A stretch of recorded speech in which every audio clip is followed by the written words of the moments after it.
Thank you for inviting me. My name is Felicity McRobb. I am a Hong Kong resident and I've been in Hong Kong 18 years all told, and I am a management consultant.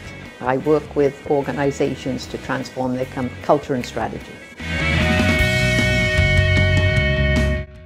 It had a big impact. It actually changed me. I think from knowing myself as more of a private person to having a public acknowledgement of award for the work that I've been doing over the years. Previously, I was part of the Women of Influence Steering Committee, the AmChamHK Steering Committee, and also the committee before that. You know, I had never courted an award, I'd never looked for an award, but I must say when it happened, it allowed me to make a shift in how I think about myself. It means that we women have choice. Some women would like to be a leader in their chosen field. Some women would like to be full-time moms. Some women would like to do both. And for me, it's about that we have the choice to pursue our heart's desire, whatever that may be. One of the things that we have to come to terms with is the barriers to that. So what's in the way currently, culturally, socially, that is an impediment to us being able to have choice.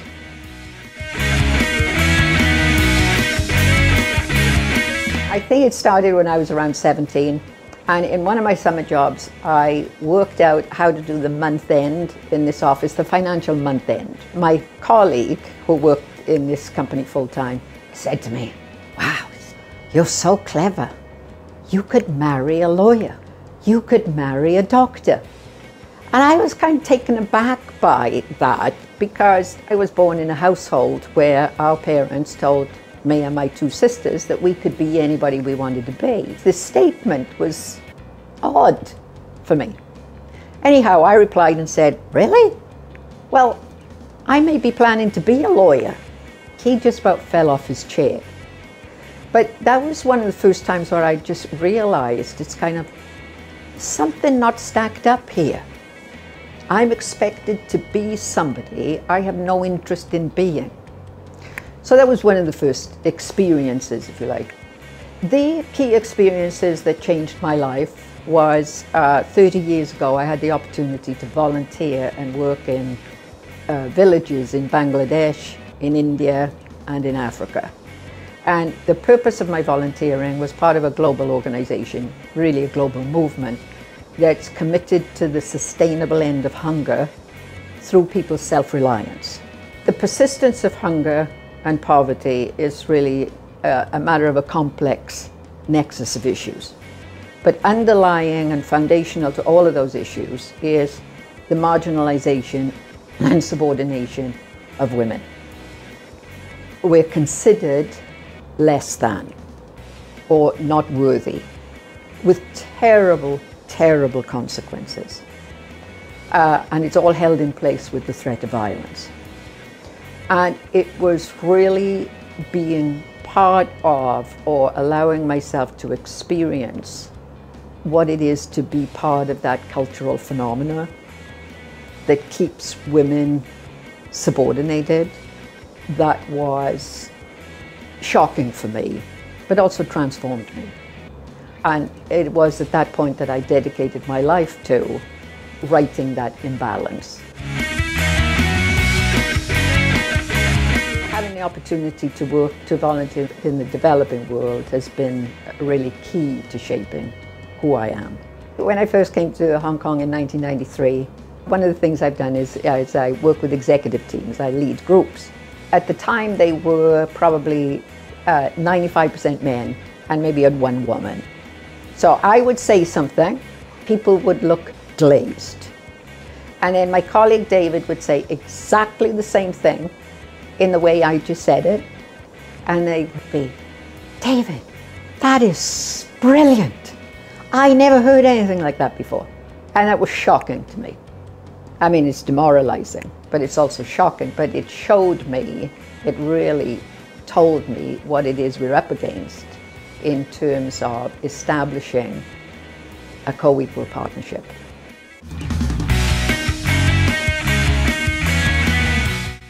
Well, I think the first thing that we keep having to come to terms with is what it is the power of what we're dealing with.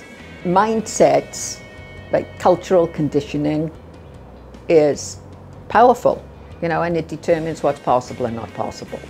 So the first thing that we have to come to terms with is, given the current paradigm, the current mindset, the current operating practices, what's possible and not possible. And then we have to find creative ways to be able to intervene in that. I think there are three key areas. One is women on boards. When I came to Hong Kong first in 1993, I think the percentage of women on boards was something like 11%, as measured by the companies that are listed on the Hang Seng Index. And today we're at, I think it's anywhere between 13% and 15%. So we haven't moved the needle very much. Right. I remember a few years ago there were probably 200 women who had been designated as board ready in Hong Kong. And we were at a lunch, and one of the speakers, who was a man, stood up and told us all that the reason that we don't have a higher percentage of women on boards is because there are not women who are ready to be on boards. That's the power of a mindset, right? You literally cannot see what's right there in front of your eyes. So that's the first one. The second one is equal pay. So we're a long way off in pay parity. I think women are paid something like, on average, about 70% what men are paid. And the third one is women at the executive level who authentically have P&L authority. So there's a lot of couching that happens. So there are more women in senior positions, but when you try to examine if they actually have P&L authority, it starts to get pretty murky.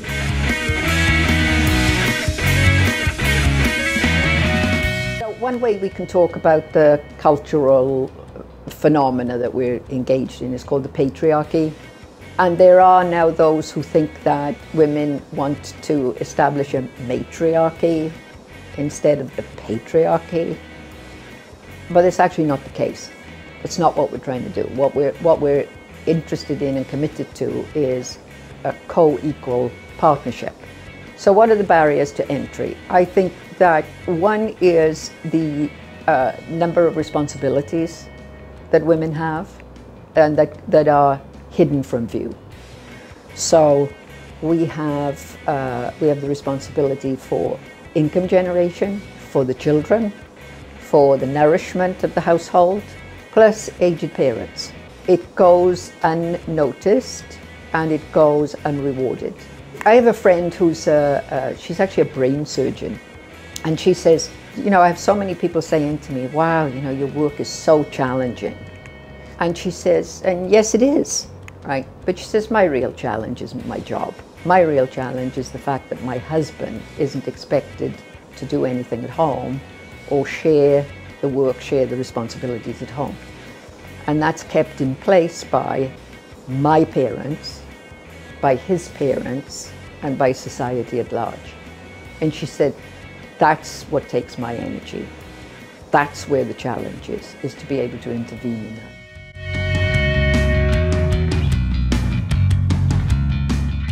Sure, we've taken ground. If I look at the opportunities that younger women have today in organizations, they are absolutely more plentiful than when I was starting out in my career. But, we can't rest on our laurels. There's a long, long, long way to go.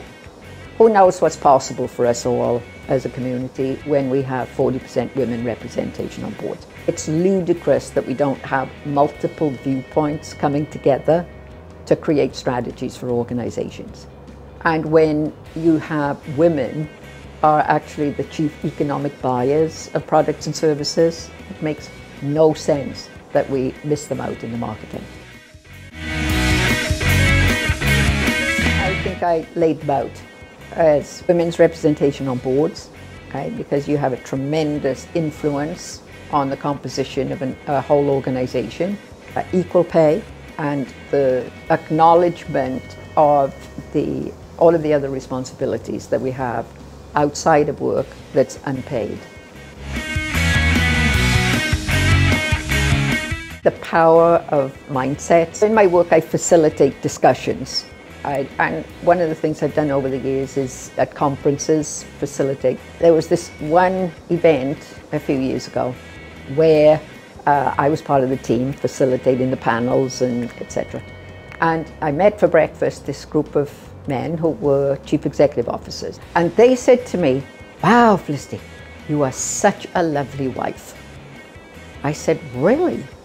Why?" He said, "Because you're so good to be here supporting your husband at the conference rather than joining in the women's program, the wife's program."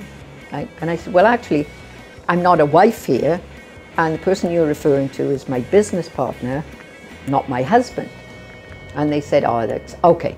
The next day they said, "Wow, are you not going to the wife's program today either?" Right? My wife said it was a really good program. And I said, no, I'm not a wife here. I'm actually part of the team that's facilitating the conference." And then that day they were part of the groups that I was facilitating.